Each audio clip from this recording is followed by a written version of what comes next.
ونعود إلى الشأن المغربي وفوز أو تأهل المنتخب المغربي.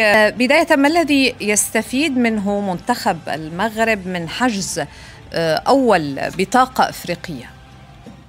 بالفعل هما عصافير كثيرة ضربها بضربة واحدة المنتخب المغربي في هذه الليلة الخالدة. المنتخب المغربي الذي قدم عرضا قويا، 5 إصابات ل0 مع بعض التغييرات في التركيبة البشرية بإقحام للاعب جديد وهو نايل العيناوي لاعب نادي روما، وايضا باول هدف في هذا المركب سجله اللاعب اسماعيل السيباري الذي بصم على ثنائيه.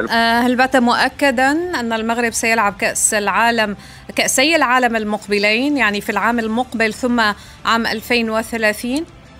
بالفعل، لأن كما تعلمون المنتخب أو المغرب سيحتضن نهائيات كأس العالم 2030، وبالتالي فالمغرب متأكد من المشاركة في 4 نسخات متتالية من كأس العالم. المغرب يصل المونديال للمرة 7 في مشواره الكروي.